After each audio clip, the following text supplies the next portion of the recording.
Hey, Rube, how you doing? I'm doing great. How are you, Dave? I just looked down at my laptop here. It's December 18th. Is it really? How'd that happen? Wow, Thanksgiving's coming up pretty soon. This season's kind of flying by, isn't it? It's weird. The dynamic's weird. Like, there's a point where you're like, we've been in the middle of the season forever, and then next thing you know, there's like 3 games left. It's always the way it flows, and this has been such a weird year with all the games on odd days and odd times and odd places. But we're getting down to the nitty gritty. The crunch time's always fun. Playoffs coming up. Yeah, another weird game this weekend. Saturday at 5 p.m.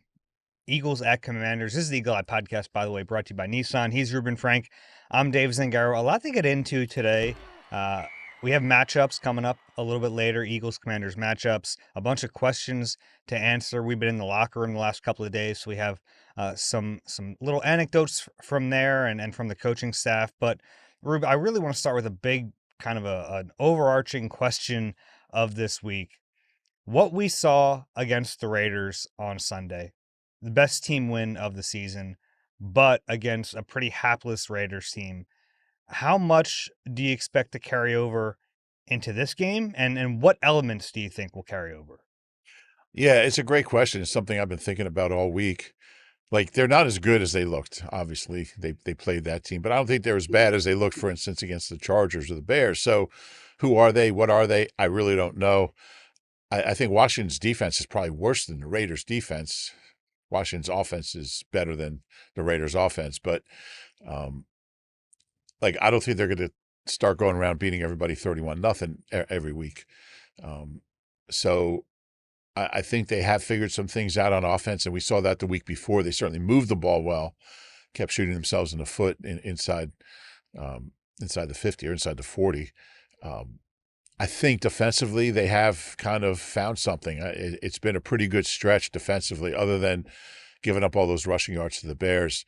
But I like what I'm seeing defensively. So I think there is some takeaway. I think you can kind of take some positives out of there, but I think you also have to be careful in thinking that they've suddenly arrived because they beat the worst team in football by 31 points. So yeah, and I think Eagles fans are smart enough that no one who's a real fan is thinking, this team is now ready for the playoffs.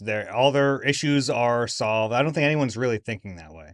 But I do think some of them, I wouldn't say solved, but I think there's some things that are trending in the right direction, no doubt. What do you think? Give me one. Like, what do you think is one thing that is trending the right way? Well, I would say, and it's something I'm going to write about this weekend is the O-line, I think, has been, and even without Lane, they found some consistency. They've allowed only 4 sacks in 6 games. I think they allowed 24 in the first 8 games. They were among the worst in protecting the quarterback. And I think it's not just the O-line. I think a few things have gone into it. And I talked to some of the guys about it. Cam's healthier. Landon's healthier.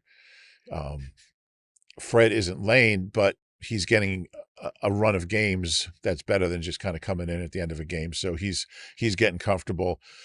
But the one thing, and I talked to Cam and Fred so far about it, is the kind of synergy between Jalen and the O-line and them understanding where he's going to be and what he's going to do and just having a better feel for how to protect for him, which just comes with time and with reps. And it works both ways. Jalen kind of understanding them better. And it's not a new group, but Tyler Steen's a new starter and Fred's new in there relatively.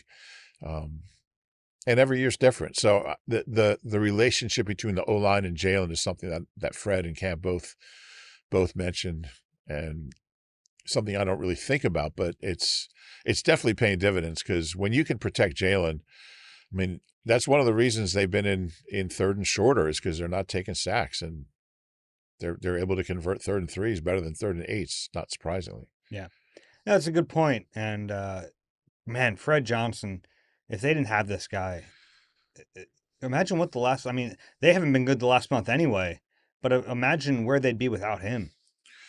Yeah, and they didn't have him for quite a while. It was kind of a stroke of genius to bring him back. we know how he likes bringing guys back, and probably a lot of the guys we'll talk about today are guys he's brought back who left here. Um, but yeah, he's been. Look, he hasn't been. He's not Lane, but No one is. he's a solid guy, and he works really hard. Now he's on the injury report. I would expect he's going to play.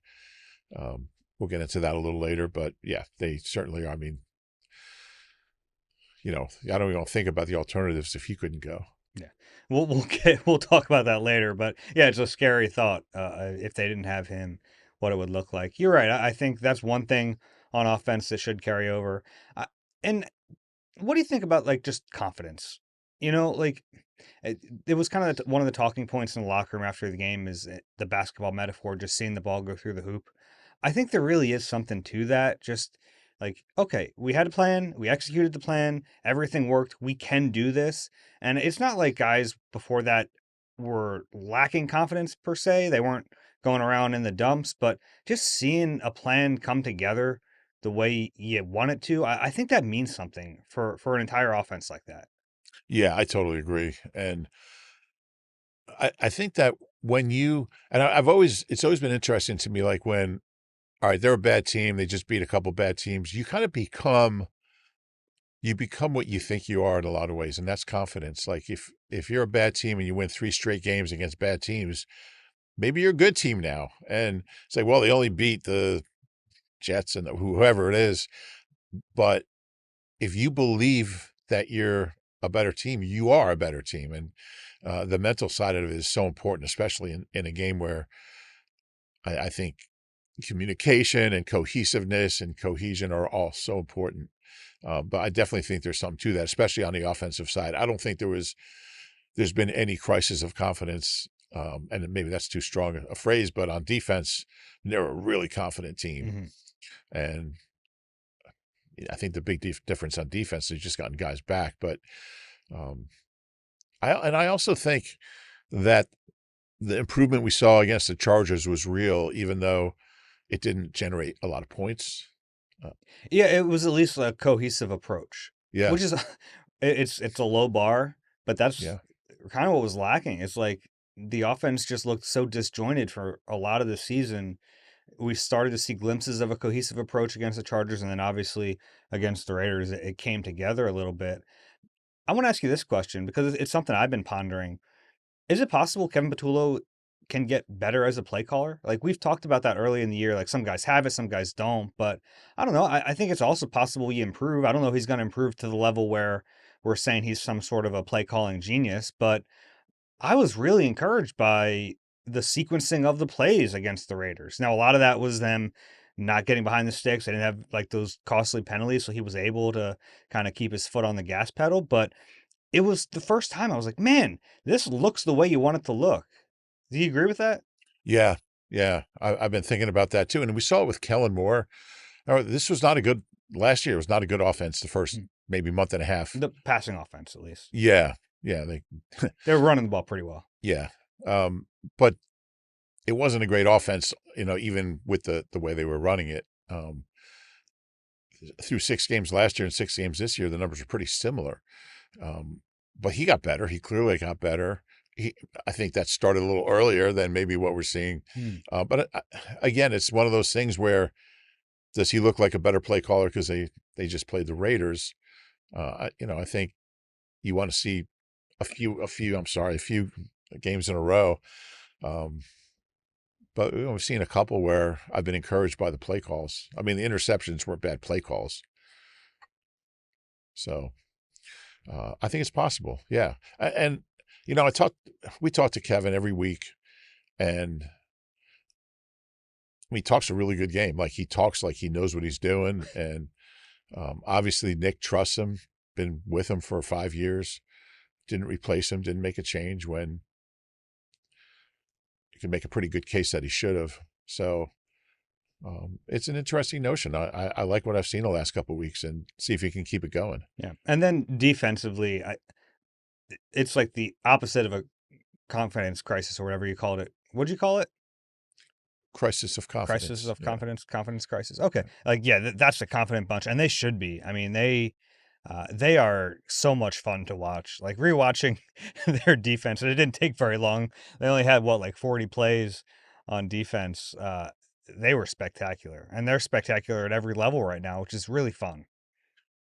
Yeah, and they don't have a weakness. And when you have 11 guys who are and varying degrees, and you kind of still hold your breath with a couple guys, but um, yeah, they are fun to watch. Once they got that fourth down stop, and I don't think anybody at the link thought the Raiders were going to convert that fourth down. Was it 4th and 5 on their first drive? And after that, it was over. I mean, they just couldn't. I think they had 22 yards in the second half. Um, it's a defense that just gets better as games go on, gets better as the year goes on. They've gotten guys back. Guys have gotten better. Every move Vic has made has been the right move, pretty much. Um, yeah, like we knew the linebackers were really good. We knew up front they had a ton of talent. They kind of Well, underachieved. I mean, the linebackers. I don't know if we knew N'Kobe was going to play at this level coming back from that injury. That's fair. Yeah, but we knew what he was capable of if he was Hmm. healthy. Yeah, I didn't think he was going to play like this. He's better. He is better. It's kind of crazy. I mean, there was talk about, guys don't come back from this injury. Like I I don't think anyone really. Maybe N'Kobe did. He's a confident guy. I don't know if anyone expected him to be better. Like the pie in the sky hope was that he'd get back to the level he was playing at in 2024. He's better. Yeah, you're right. But my point is, like, I mean, you feel good about the linebackers and the D line. They weren't getting sacks early, but you kind of figured it was going to come. But the secondary to me, and you had faith in Quignon and Cooper and Reed to a pretty good extent, but what we saw from Akuba and now from Epps and the way Adoree Jackson's playing over the last few weeks. I mean, he hasn't given up anything in the last 3 games. I think like 2 catches for Yeah. 14 yards or something. Adoree's been very good recently. And so that kind of closes up the last like loophole or like the Mhm. last kind of weakness. Like, oh well, they can always go after Adoree. Well, go after Adoree right now, and he's making plays. He's knocking balls down. He's physical. And Vic has been helping him a little bit with the way they're aligning, which Yeah, goes a long way. yeah. So And another guy we don't talk about is Reed. I thought he struggled early this season. yeah, I think having stability next to him has allowed him to play his game. Like I think early in the season when they had Sydney out there, and then when they had a young, really rookie Drew Makuba, Reed wasn't playing very well. But once Makuba got a little longer in the tooth, once they got Epps in there, it's just I think Reed has settled down. he's longer in the tooth for a rookie. Interesting, but yeah, you're right, and I think he has played well. He's not getting interceptions. We're used to kind of seeing him get 3 or 4 a year. I think does he have one? I believe, but yeah, he's been really good. We'll see. It's going to be interesting. I don't want to get too far ahead of ourselves, but a couple of these guys are on one. A few of them are on 1 year deals, so we'll see what the secondary looks like moving forward. But right now, they're just playing really well together. Um, they're so confident. This whole defense is so confident. It's fun talking to them just because they just exude that. They're just having so much fun. They have fun in the locker room. They have fun at practice, and they're just playing so well together. And they have a freaking genius leading them. It's a good place to be. I wrote about Quignon actually today as we're recording this on Thursday. His quiet confidence to me is so much fun. He is like he'll talk a little trash on the field, but he's a pretty quiet guy off the field. Had every opportunity to like talk up the season he's having this week and just like didn't do it. But He's like, I've been okay. his numbers are unbelievable. Yeah. Like some of these numbers for Quignon this year, catch rate, and this is among like qualified corners or defensive backs who have been targeted at least 50 times, and there's 57 of them. He ranks first in catch rate, second in opposer passer rating, second in tight window rate, second in average separation, and third in yards after catch per reception. Like he's an elite player right now. I think he's fourth in yards per target, I believe. Okay. So, which to me is a pretty big I like that one. But yeah, he's at or near the top in every way you can measure a cornerback, Yeah, he's been. except interceptions. Yeah, he doesn't have interceptions. It doesn't have a single one. And like when it comes time we talked about the Pro Bowl voting earlier in the week. Like he wasn't in the top 10 of fan votes, but if you're watching the game, like he is unbelievable right now. Yeah, and corners have made the Pro Bowl without interceptions. Oh, Namdi did back when he was good with the Raiders. Mm-hmm. I think Sauce did. Former Eagle Al Harris did. So a handful have done that. They've played so many national games, national TV games. It kind of surprises me that the general national fan base hasn't picked up on how freaking good he is. He won a Super Bowl playing that way. So I'm not sure what else he has to do. But to me, he's as good as any corner in the league. Yeah. Period.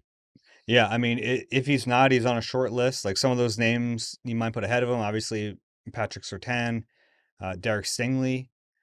He's having a hell of a year. That secondary is having a hell of a year. Yeah. But yeah, I mean, he's right there with those names. I think he's maybe, if not as good, like a step below. And we're talking about the best corners in the league. Well, I've been starting to think about my All-Pro team, and right now I'm thinking Stingley and Quinion are my All-Pro corners. I don't care about. I don't know how many picks does Stingley have. He has a few, right? He has 3. And look, those are big plays for a corner. And Surtain's played 11 games though, so yeah, I know he missed some time, but yeah, that Houston defense is insane. But yeah, I think Q is as good as anybody. And you're right, he's so humble, he's so quiet. Just like refuses to self-promote. We won't do it. He just kind of looks at you askance, like talking about. He was asked about, what would the Pro Bowl mean to you? He's like, nothing. He just doesn't care. He just wants to go out and make plays. Yeah. And tell you what, it's a great lesson in, where you draft from, like what conference. You get the best player. He could be in the MAC. He could be in the SEC. Most likely in the SEC, but I think Quinion's more of an exception to that rule. Yeah, but there have been other exceptions, like from that conference. There have been Sure. some great quarterbacks. But I mean, like, honestly, when they drafted him, I was like, oh, he went where? But obviously, it was a great pick. Eagle Eye listeners know I was a Quinion guy. You were. Yeah. Happily remember that one. Let's forget all the ones I've gotten wrong. Injury report this week. Pretty lengthy one to start the week. We'll go into what happened Tuesday, which is like a typical Thursday for them. Wednesday was a typical Thursday for them. Getting confused. No Jalen Carter, no Landon Dickerson, no Fred Johnson, no Lane Johnson. At this point, it seems unlikely Lane Johnson or Jalen Carter are going to play this week. Yeah, I would agree with that. Lane could, either one of those could, after practicing one day or not practicing at all, but I don't think it's trending that way. Yeah. And you're not going to rush those guys back. And no reason to. Yeah, no reason to. Landon. I mean, look, okay. Jalen Carter's a great player, but it's not like they're like desperate to get him out there. Mm-hmm. Their D tackles are playing so well. Okay, so Landon Dickerson, I think he's going to play. He missed practice on Wednesday, but they've kind of been doing that the last few weeks, giving him, and they added a rest designation to that calf. So yeah, he's going to play. He's going to have to play through the injury again. And then Fred Johnson did not practice on Wednesday with that ankle injury. All indications are he's going to be good to go. His foot would need to fall off, I think, before they start Matt Pryor. I think that's a fair way to put it. And I talked to him yesterday. He was feeling pretty good. Yeah. Pretty optimistic. Yeah, and he's been solid. I mean, just I thought the first game he started, was a little shaky, but I think he's been pretty solid since. Mm-hmm. And to be I think he's a starting caliber tackle. Yeah, I would agree with that. The only reason you pause is because we've been spoiled in this city for too long. Look around the league; he is a starting caliber tackle. You're right. He is better than some tackles we see. Yeah, but it's like when you've had Trey Thomas and Runyon Yeah, and Jason Peters and everyone's spoiled here, yeah, but yeah, look at some tackle play around the league. yeah. It's I not mean, up to that the level. Eagles have had great tackles for like Trey was drafted in '98, Hmm. so I mean it's been like 25 years, Yeah, quarter of a century. They've had good tackles, great tackles. yeah, and like on both sides, Yeah, because you had Trey and Runyon, then you had JP and Lane, and now you have Jordan and Lane. Like it's yeah, the lineage is pretty amazing. good word. Uh, Limited on Wednesday, Cam I Lotz. I misused that word. I mispronounced it. I for some reason I thought it was like lineage. And Oh, well, that kind of makes when sense. when the Like you're Eagles following signed, a line. when the Eagles the first time we talked to Jeff Garcia, I asked him about continuing the lineage of Joe Montana and Steve Young because he wanted to be like the next great Niners quarterback. And I Mhm. think he made a couple Pro Bowls there before Yeah. they moved on. And he looked at me, he said, "Isn't it lineage?" So ever since then, I've gotten that one right. Okay. But that was 2006. That was 19 years ago. I don't remember that. That's scary. All right, I'm done. Are you sure? Yeah, I'm Okay. positive. Cam Latu limited with a stinger. Full participants on Wednesday: Saquon Barkley, stinger; Zach Bond, hand; Tank Bigsby, illness; Jalen Phillips, knee; Cameron Williams, shoulder. Saquon missed. Well, didn't miss. He was listed as a DNP the first day of the week with that stinger. Uh, he's gonna play, so everything's good there. Yeah. And Cam was limited. Latu. Cam Latu limited, but I would think he'll play too. Yeah. Stingers are a little tricky, but Yeah. um, progressing the right way is from a DNP to a limited. They practice one more time on Thursday, but uh, yeah, not a terrible injury situation right now. No, I mean they've gotten by without two all-pro guys. I mean they haven't won those games, but I mean they've filled those roles capably. Yeah, So you feel pretty good about one more week, I would think. It would be nice to have Lane and Jalen Carter for the Bills. yeah. And the beautiful thing about both of those guys is they're still expected back. And knock on wood, this team has been pretty good in terms of not having season-ending injuries. Yeah, Now, the one that might be is Drew Makuba. We talked to Vic Fangio on Wednesday, and he was asked because Makuba's window could be starting for coming back from IR. It's been 4 weeks, but Vic said that's not happening. Maybe down the line at some point, but it doesn't seem like Makuba's anywhere close to returning. no, he glared at the guy that asked the question. He said he might be eligible, but he's not coming off IR. Yeah, it was the head coach won't tell us if like Cam Latu's limited or full, but the defensive coordinator will tell you this guy's not playing. Which you appreciate. We do. Anything else from Vic that really stood out to you?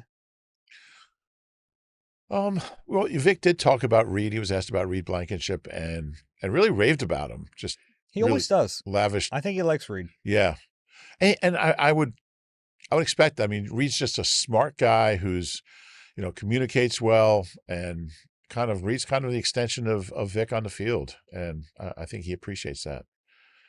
He talked about Brandon Graham a little bit, and it seems like even when Jalen Carter's back, BG's going to get some inside reps still, but then also work outside. It's kind of a mixture of inside outside reps for BG.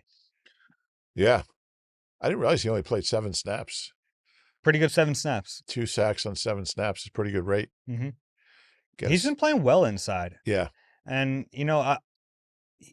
that game before he played 30 snaps. He was really like on early downs. In this last game, I think it was more third downs, which is, I think, going forward, even when they get Jalen Carter back, I think they'll sneak him out there for a third down. He brings something different to that position, yeah. just in terms of body type and quickness that they don't really have. I mean, Morrow is an undersized defensive tackle, but I mean, BG takes it to another level. That's true. It was funny. Coop thought he cost BG one of those sacks. He actually helped him keep one by getting that personal foul after the play. Right, He doesn't get that personal foul, BG loses a sack. right. But yeah, he thought at first he cost him a sack. He Yeah. was kind of sick about it. It's crazy how, not crazy, but it's really cool just how much the guys in the locker room just love having BG around. Mhm. And I mean, he's like, I mean, gosh, he was drafted by Andy Reid. I mean, he was drafted. He practiced at Lehigh. Like that's how long he's been around. And 2010 is a long time ago. I mean, it's kind of like having I don't know, just like this great historical figure like in your midst, and the fact that he can still play is huge. Hmm. Uh, Vic talked about Nolan Smith a little bit. Mentioned he's not on a pitch count anymore, which is good news. A while back, Vic had said, we're using him as they're letting us use him, but it's something we haven't talked about a bunch. But Nolan, started the year expecting big things from him because of the way he finished 2024. But pretty early in the season, he dealt with that injury again, that triceps injury, and you wondered, man, is he going to be the same? I don't know. He's starting to pick it up a little bit. I think he's been playing well the last few weeks. Yeah, I think Vic mentioned just how it kind of took him a while to, because he's been back for a month now. Mhm. Took him a while to kind of get to where he is, but yeah, he's played better. I think the last 2 weeks in particular. His sack was hilarious um, in the game on Sunday because there was a tight end who like tried to chip him, but the tight end like chipped him into the right tackle, who then just got bowled over. Like Nolan ran him over, but without that chip, I don't know if he does. It's why like sometimes chipping is not the answer, and that's why some tackles hate getting help like that. Yeah, it does add another potential guy in the way. Yeah, well, like he launched him, and I was so excited when I saw that play on tape to show Barrett because I knew it would get him all mad, Yeah, and it did. It was fun.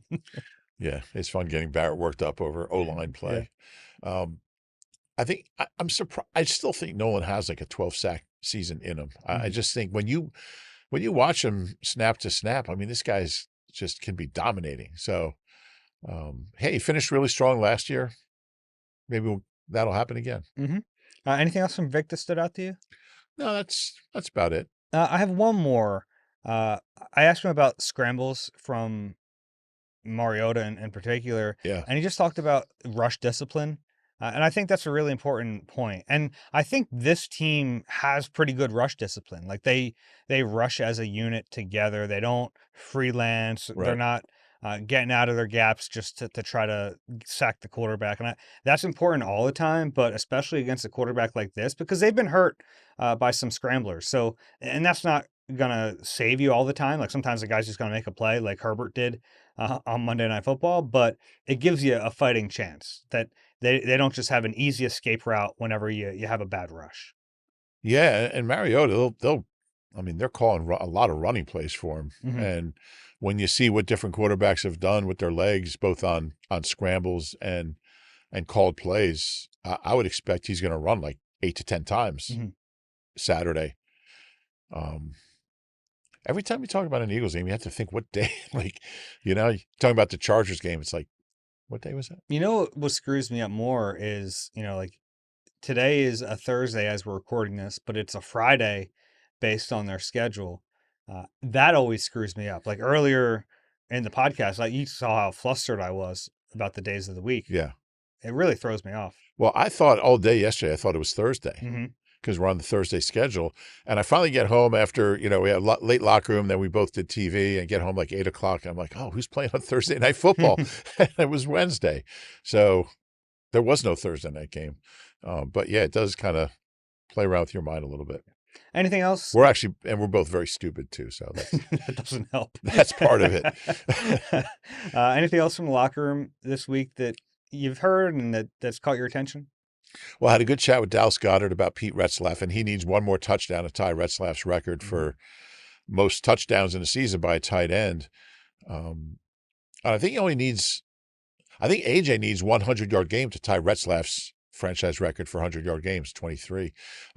But the cool thing, and I didn't realize this till yesterday, is that Retzlaff and Dallas both went to South Dakota State. And Dallas knew a lot about him, which was kind of cool. He never met him.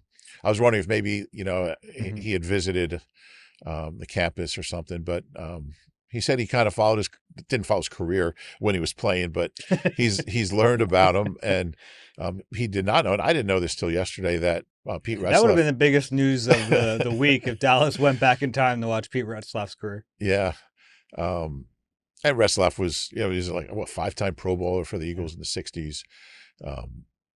But he's a really cool story. Like he was he was drafted by I don't know, I think it was the Lions or something, and never didn't make the team. He was a fullback and went into the Army for 2 years and came out, and his contract was sold to the Eagles for $100, and he converted to tight end or end, and ended up having led the league in catches. Yeah, Never caught a pass in college. he was drafted by the Lions in the 22nd round of the 1953 draft. And one of the guys he was competing with in training camp with Detroit was Lou Carpenter, who ended up being the Eagles wide receivers coach under Kotite. But he never caught a pass in college, never caught one pass, and led the league, tied for the league lead with Raymond Berry in '58. But after football, he became a president of the NFL. He started the NFLPA. He was like a group of former players started the players union, and he was an advocate for pension. He fought with Burt Bell, the commissioner and founder of the Eagles in the '30s. He fought with him for pension plans for players and won. And obviously, they still have that. So really interesting guy. And it was cool that Dallas kind of knew some of his history. So that was cool. Yeah, just one touchdown away. Would have already had it had he not dropped that pass. The easiest one. He that one's hurting him a little bit. Yeah. I think he'll get another one. 10 touchdowns would be a heck of an accomplishment. Certainly, yeah. And 10 just looks nice when you're trying to get that next contract. Yeah. Where will that be? I wouldn't rule out here just yet, but yeah, he's had a nice year. So much depth at that position. In the locker room this week, hearing from Jalen Phillips was pretty cool. Yeah. Just on the verge of winning a division. Like, he's someone who, the Dolphins got in the playoffs in 23. He was hurt.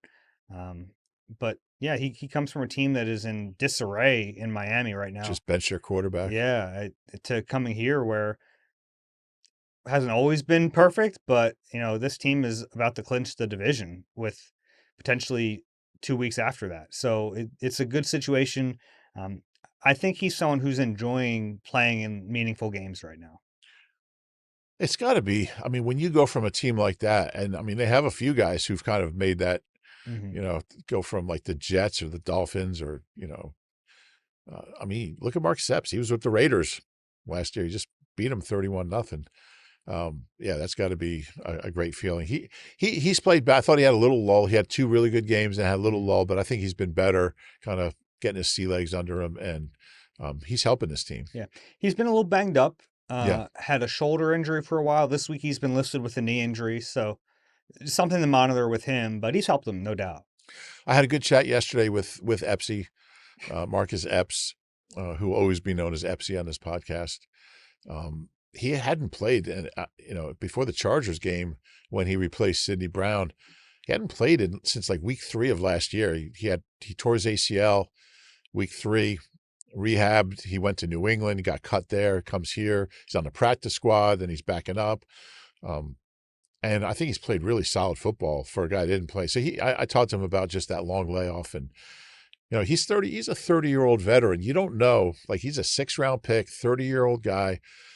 Has not been a steady starter, although he has some starts and started for the Super Bowl team here in 22. But he didn't know if he was going to get a chance to play again. He said he was like doing all this rehab and didn't know if he was going to get another shot. And he's really enjoying it. He said you appreciate it 1,000 times more when it's taken away, which you hear a lot of guys say. But, he said, I literally did not know if I was going to play football again. So being on this team and, he was the guy that was telling everybody, let's hold him under 100 yards on Sunday.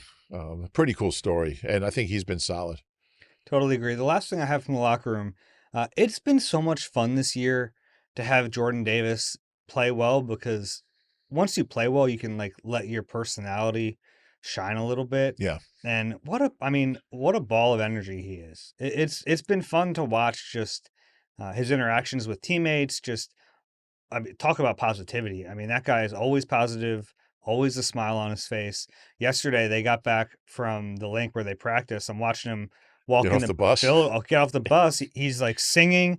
And then not just singing, like singing loud enough that you could probably hear him in Center City. Yeah. And then I watched him scoop up some snow and make a snowball to throw at one of his teammates. Like, he's bringing energy. He's like the new BG in a lot of ways, just like bringing that constant Yeah. juice to the building every day. And we saw some of it like Yeah. when he wasn't playing this well or this much. It's just tough to be that guy when you're not playing very well. Yeah. And I saw a quote where he said somebody told him, I forget, I think it might have been Clint Hurt, you don't need a C Mhm. on your jersey to be a leader. And he is a leader. And he's kind of he's a captain even if he's not Yeah. And officially. he's always been the leader of that defensive tackle room since Fletch left. Yeah. And he's playing great. Yes. All right, let's take a break. How cool would it be if he makes a Pro Bowl? That would be just, and it's probably a long shot, but It's possible. I'd vote for him. Yeah. All right, we'll take a break. Matchups and questions on the other side. You deserve a car that thrills you, a car that puts goosebumps on your goosebumps. At Nissan, we've got everything from turbocharged SUVs to 100% electric vehicles that'll make your heart beat faster.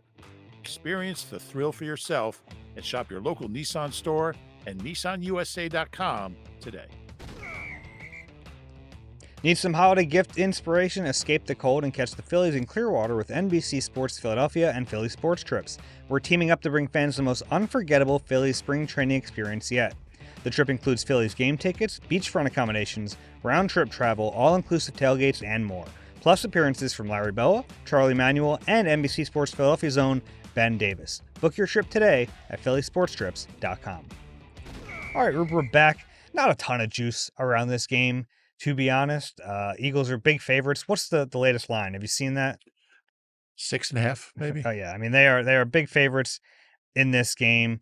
Let's get in the matchups here. This is a bad Commanders defense. I think that's the first thing that really stands out. And Saquon looks to be healthy. He has the opportunity to run against this team. And this is not the first time we've said that this year and it hasn't worked, but it's still there for him.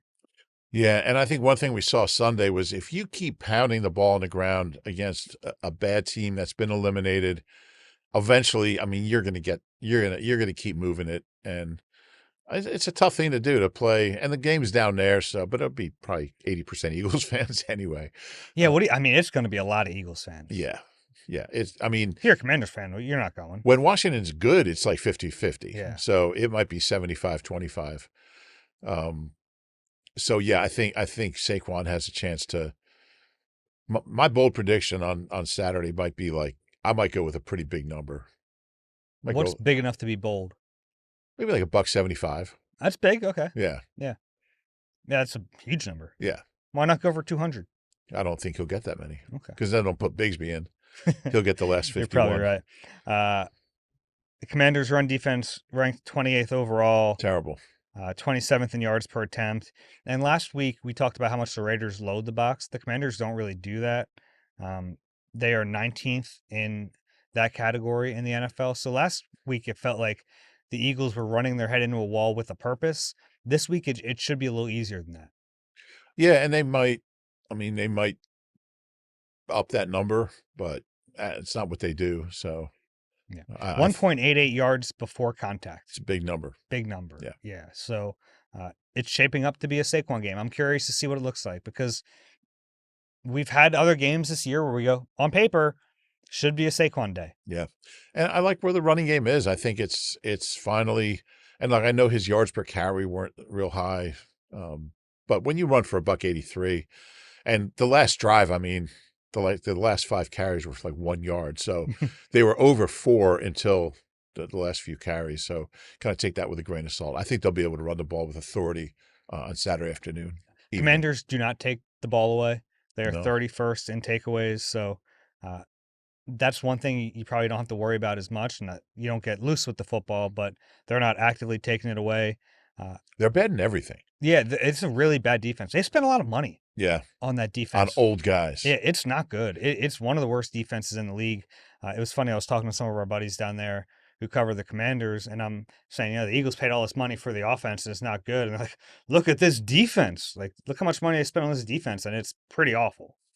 Yeah, you just can't build a defense with a bunch of guys who are 32 to 34 and older in some kind. I think how old's Von Miller? Oh, he's one of the few guys who's playing well. Yeah, but that's just not the way that's just an example. They're just, it's an old defense, and old guys on defense it's just not a good what's the word? Recipe? Recipe. Thank you. Is that what you're going for? Yeah, it was. Okay, good. Recipe. Is it recipe or recipe? Recipe. Von Miller, though, playing at a high level. I was really hoping Lane will be back for this game because it's probably our last chance to watch that. True. Lane against Von Miller. So selfishly, like I wanted to see two future Hall of Famers battle it out. Instead, it's a nice test for Fred Johnson. Yeah. And, Max Crosby had the one sack early in the second quarter, I think, on their first pass play of the second quarter. But after that, pretty well neutralized. And you made the point last week that this offense, this O-line in particular, does really well. And they faced a lot of really big-time pass rushers and haven't been hurt by them. Yeah, it's been they're always good at like coming up with a good plan. And I don't think Vaughn is like plan worthy anymore, but he's still good. He has 7 sacks this year, gets good pressure. 12th all time in sacks. What's he got, about 140? Close, yeah. 136.5. He was an excellent player. Yeah. First ballot?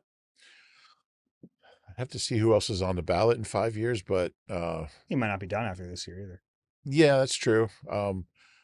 I think he's got a shot at being the first ballot. Yeah. I mean, where does he rank all time in sacks? Is he top 10? 12th. Might be second ballot. Okay. If he gets in the top 10, maybe get that first ballot vote. And there's some voters that they just won't vote for a guy the first year just because they don't consider him. Like, he'll get in, but he's not first ballot, so we're not going to vote for him. Yeah, he's 12th, but there's a tie for 10th. Okay. At 137.5. So he's just one sack away from being tied for 10th all time. So if he gets that sack, then he's first ballot. And he's just 2 away from DeMarcus Ware, who is 9th. Really? Yeah. So he has he has 3 games left this year. If he gets 3 more sacks, he'd be 8th. No, he'd be tied for 7th on the all-time list with Jason Taylor. So he has a chance to like pass some big names coming up. In front of him right now, Richard Dent and John Randall. Richard Dent, former Eagle. Always remembered for his Eagles days. He had 4 sacks that year. He played well. DeMarcus Ware. 97. Terrell Suggs, Jason Taylor, and then Strahan, Dolman, Peppers, Kevin Green, Reggie White, Bruce Smith. Kevin Green didn't play the run, but he was a good pass rusher. He had 160 sacks in his career. He was a good pass rusher. Just he was one of the first guys that was just like, I'm just going to rush the passer, and I just don't care when they run the ball. Reggie played the run. Yeah, it's fun. I like looking at those guys who have a chance to climb up some all-time board. That's what I love about baseball. Some of our listeners right now are all-time bored. I'm just sorry. That's what you love about baseball? Yeah, you just have like those milestones. That I mean like so that much. stuff. Yeah, it's fun. Yeah. Flipping over to the other side. And when we're done, I'm going to have a good milestone thing for you. Okay. So something to look forward to. Okay. Vic Fangio gets another backup quarterback this week. Mariota's been okay. Yeah. I think he's like a fine backup quarterback. He'll run the ball a little bit. He's prone to some bad mistakes, though. Like, he's good for one bad mistake a game. He'll get the ball down the field. Like, he'll make one big play and one bad play. Yeah. But he's one of the better backups in the league. I liked having him here. He's a good guy to talk football with. Almost retired before coming here. Yeah. So, and it was such a poetic thing that he got here at some point in his career after 2015, and we thought they were going to draft him. They thought they were going to trade the organization to move up to draft him. Yeah. I'm still shocked. You know, there was a part of Howie that just enjoyed getting him as a backup later in his career. You know it. He would never admit it, but you know he enjoyed a little bit of that. Yeah, no doubt. Chip loved him some Mariota. Interesting. You were telling me the story about Ja'Cory Krosky-Merritt, their running back, who's been pretty solid, young guy, rookie. Kind of a middle of the pack running back right now, has 646 yards, 5 touchdowns. Good average. High success rate, 43.4. He's been good. Yeah, he's a guy. It's kind of a crazy story. I was reading about him yesterday. He was at Alabama State. He went to 3 colleges. First one was Alabama State before COVID, and he played there in 2019. And he thought he had a year of eligibility last year. But it turned out he didn't because somebody wore his jersey at Alabama State for one game. And there was a clerical error that it was reported that he had played that game. And the NCAA, in their divine and infinite wisdom, decided he's ineligible because someone else wore his jersey, even though it was an honest mistake. In college, I mean, they're always changing jerseys and Yeah. stuff, so who knows? There's so many guys on the team. You just, and so he wasn't eligible. He played one game and then didn't play the rest of the year. But he was like really engaged. He was like in meetings at practice. He was helping the other running backs, and that's kind of a pretty cool thing. And he was drafted in the 6th, the 7th, maybe the 7th round. And he's playing well. So he's a guy that's been through a lot. You really admire him for sticking with it when 7th round. 7th round pick. And what were his 3 colleges? Alabama State, was it New Mexico? And Arizona, yeah. And Arizona, New Mexico, Arizona, and played one game last year at Arizona, and then just sat out the rest of the year. So kind of a crazy story. And some of the things the NCAA does is just mind-boggling how stupid they are. Jalen Phillips against a rookie this week, Josh Connerly from Oregon. Keep an eye on that. Another Oregon guy. And then, they still have Terry McLaurin and Deebo Samuel, who, should they have gone out and gotten Deebo? Probably not, but you got to worry about him this week. McLaurin's had some big games against the Eagles, too. He has. He's kind of an Eagles killer. Good player. Mm-hmm. Yeah, but the Eagles are well positioned to stop him. You said you had a fun stat thing for me. What is it? Oh, I'm going to have to find it. I wasn't prepared. You weren't prepared for the thing that you wanted to do? Well, no, I thought I was going to, like, at the end of the pod, you always say, is there anything else? You want to save it for then? Whatever. We have questions. I have it on my screen. Okay. Let's do questions. All right, we do have questions. I thought you wanted it, like, right then. Didn't matter. Okay. Eagle-Eye at NBCUni.com is where you send those questions. First one from Ian. Hey, Dave and Rube, never miss a pod, and you guys have done a great job covering this tumultuous team this season. Maybe I'm getting ahead of myself, but I was curious what you thought about the Eagles' strategy for weeks 17 and 18, assuming they win in Washington this Saturday. A win would clinch the division and assure them at least a number 3 seed in the playoffs. Rams and Seahawks play Thursday night, so one of them will have 12 wins and make the number 1 seed a near impossibility for the Eagles. Would you sit players for the Bills game against a team that has a lot more to fight for, or rest certain guys to keep them fresh for the postseason? I think Week 18 is almost a guaranteed bye week for the starters. Also, curious what you think Nick will do for those games. Is moving from 3 to 2 worth the wear and tear on guys trying to get right, like Lane, Juergens, Jalen Carter, Landon, etc., and Jalen Phillips, who never got a bye week this year? Yeah, I think if you have a chance to move up from 3 to 2, then you approach it like a normal game. Also, kind of understanding that the next week you should be able to rest guys. Mm-hmm. Potentially. Potentially. Yeah. I mean, under that scenario. Yeah. Well, if we're talking about them jumping from 3 to 2, they would need to win out. So you need those 3 wins and you need help. That's true. So but I agree with you. If you have a chance to get the 2 seed, that guarantees you 2 home games if you move on. Right. So I think it is worth it. Absolutely. Yeah, and you have to keep you can't just punt on it. Even the rest would help, but I think as long as you have a chance to get that 2, like a legitimate chance to get that 2 seed, you got to do it. Yeah, I agree. I totally agree. That could be the difference between getting to the NFC Championship game and not. But I also don't think you're crazy if you think they should rest, because we know at certain positions, especially offensive line, they are banged up. Yeah, I feel like, and I'm sure there'll be some guys who he would rest, but I think you got to try to win the game. I also think there's something to be said for if you start rolling, like if they go into the playoffs with a little momentum, if they have a little momentum, let's say they beat the Bills, I want to keep winning. I just think there's something to be said for winning and getting guys in that mode and feeling what it feels like and confidence. Not that you could rely on this, but I also think the backups could probably beat the Commanders in Week 18. I would agree. But, there's some guys like you'd want to play. Like, there's some guys who haven't played that much. I don't know. Epps, there's certain guys I'd want to play. You wouldn't be able to bench everyone. Can't bench everyone. You can do that in the preseason. No, not even as much anymore. Um, I don't know. I'm big on if you have anything to gain, play your team. I'm And kind of then if with there's you. certain guys that need to rest, you rest them. Yeah. But And it's a legitimate shot. We're not talking about like yeah, a 2% chance to get the 2 seed. Like if they win out, I think the Athletic has them with like a 43%, 44% chance to get the 2 seed. That's significant enough that you play out the slate. and they're so good at home.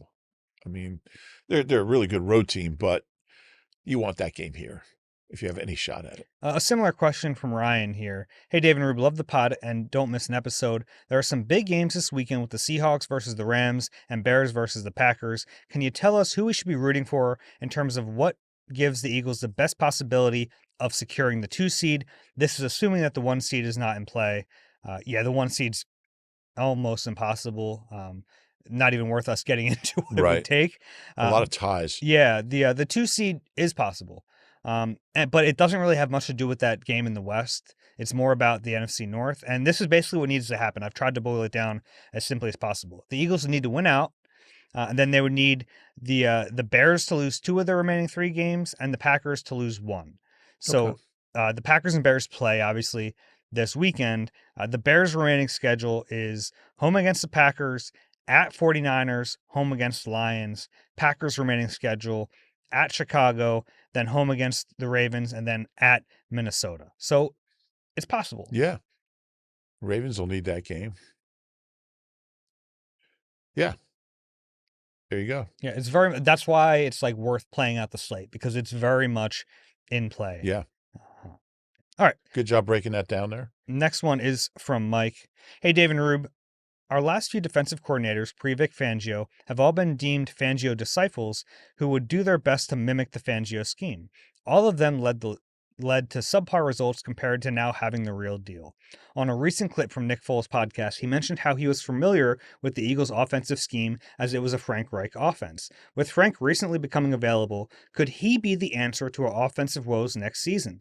I feel like our offense lives and dies in the details, and who better to do such a fine tuning than the pioneer of the offense himself. I also have a feeling he would be happy to stick around long term, being reunited with the Eagles and Nick. Thanks and keep up the good work. Your pods get me through my work days. How old is Frank? Gotta be mid-60s. He's probably young, a little younger than Vic. Yeah, did a heck of a job out in Stanford in pretty horrible conditions. Yeah. 64 years old. Yeah, I don't know. It's certainly an interesting name. I actually like that idea. I don't mind that idea. Let me ask you this. Mhm. Let's say they win out. Say they beat the Bills, win both Washington games, win the division. Let's say they win a playoff game, score 28 points, then the offense plays pretty well in the next round. You keeping Kevin? Is that what you're asking me? Is he keeping Kevin? And say, well, you look at the trend. Yeah, it's interesting because I don't think it's a Nick Sirianni decision on his own. I wonder if he has a bigger say in that because he's got some equity built up. He thinks he does. Yeah. Oh. Yeah, it's interesting. Yeah, I think it Shady really has some. depends on how it looks. Yeah. But I mean, if it looks good, Yeah, it's possible. I think it's in and play. coming into the season, I think I would be of the belief that if the offense was like okay, there'd be worth the potential of stability. It's something Jalen's always wanted, right? Like just to have that guy Yeah. in that seat for more than Yeah. a year. So I understand that. It's tough for me to overlook what the season's looked like. I know. And right now, and I think we could be singing a much different tune in a month. Sure. What does Shady say? So you're gonna have to give 25 to somebody. He said, give it to the kicker. He said, give 25 to the kicker if he's back. He didn't say that. He said it's me or him. What he said was No, actually he did. He later in the interview he said, said, just give it to the kicker. Give 25 to the kicker. I don't care. But yes, I don't think it's a done deal. I think it's quite likely. But I think what you just said is, I mean, how many times do we hear Jalen talk about having a different play caller every year? Mhm. Maybe there's some value in him having the same guy. I mean, it's all going to be decided. Like I think we'll know. Yeah, I would agree. I think we'll just know based on the Yeah. results. From Joseph. Hello, Reuben Dave. I'm a 0.4% listener according to YouTube Replay. Just wanted to throw that flex in there. Here's my question. Would you rather build around right now Jalen Carter with his unknown ceiling or a 22-year-old Fletcher Cox with the guarantee of his exact career production? Basically, do you gamble on Carter being better than Fletch or do you take the lock? I'll take Fletch. I mean, if Jalen Carter has Fletch's career, you're happy with it. Yeah, I mean, Fletcher Cox to me is a borderline Hall of Fame. 6 Pro Bowls. I don't know how many sacks, a lot of sacks. Really solid player, just really, really good. Jalen Carter could be better. I think he has the potential to be better, but yeah, I'll take the sure thing. Same. Yeah. Fletch had a heck of a career. He was there at the game on Sunday. Was he? Yeah, I didn't get the chance to talk to him, but it's good to see him out there. They were talking on New Heights. There's another podcast. There's another, I guess. What? Jason Kelsey. We're not the only podcast? No, Jason Kelsey and his brother do a podcast. I know you haven't. The former center? Yeah, the late round pick from Cincinnati. And I guess his brother plays for the Chiefs or something. But, okay, interesting. The tight end, I think his name is Travis. He said, he dating anyone? I think Dua Lipa, I think, one of them singers.